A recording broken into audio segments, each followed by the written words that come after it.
For this, we're going to want something that covers well, but will hold a decent amount of paint if you need it to as well. This is a perfectly fine brush. It's large enough, big enough. I'm going to make sure it's wet before applying any paint to it. And we want to make sure and blot extra water out.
When you're up close, everything doesn't look exactly the same as it does from far away, so you always want a far vantage point. And as I progress through this painting, you'll notice me leave the painting very often. Basically, you can work an hour on some detail up close, and the second you step 3 feet away from it, all of it disappears and it's worthless. So it has to look as good up close as it does far away, and vice versa. One thing you'll note about this guy is if you just go out in nature, and nature is the greatest teacher, the sky is very dark blue at the top and it fades down and gets lighter and lighter as it gets to the horizon. So to give your picture depth and not make it look just completely two-dimensional, you want to be darker on the top and fade light. Now I'm just going to work on these prospects, make the top a little darker, the bottom a little lighter, and blend them together.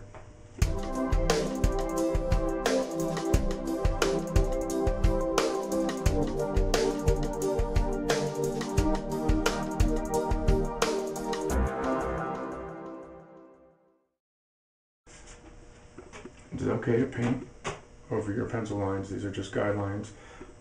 Anything that needs great color, you're going to go back in and paint over white again, wearing your guidelines.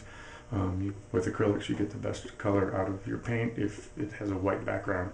So you're always going to want to paint white over the next thing you're about to paint. Paint it white.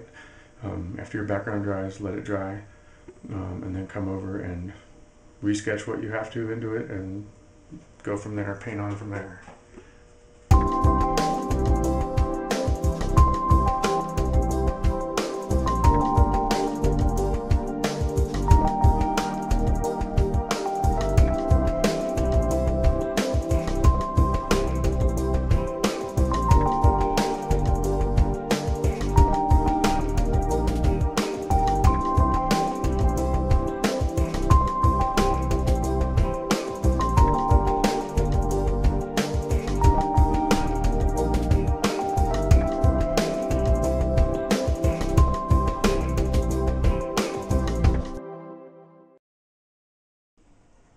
Alright, now as we're letting this dry, you see it's getting there, it's almost there, it's a little glistening yet, but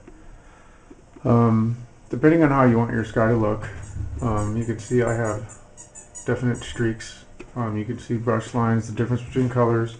In some paintings I love to leave skies looking that way, I think it's very cool, but in this painting I do want to blend it out a little more, and I'll show you how to do that in just a moment, as soon as it dries. Make sure you let it dry. Get all the water out of it you can, because I'm sure it's been sitting in your water. If you're very diligent and clean and dry your brushes between each use, good for you. I'm not that great. But you don't want any water stuck up in here running down your canvas, because it's going to take a bunch of paint with it and it's very hard to fix.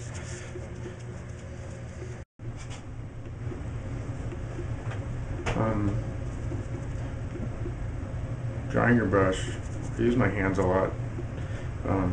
Make sure your hands are very clean and have no grease on them, because oil and acrylics don't mix.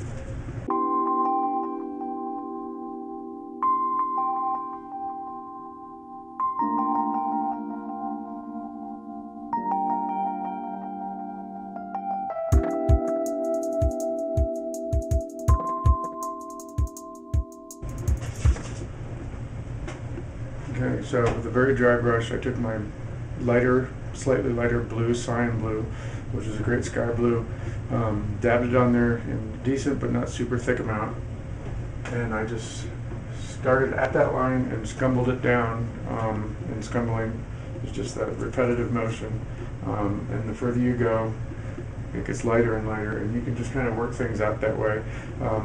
If by any chance you have to have an absolutely smooth surface, always add a tiny touch of white to everything you're doing, and that's the great smoother, the great equalizer, if you will. I don't mind a little rough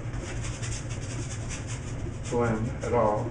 I just didn't want those horrible lines right there. And then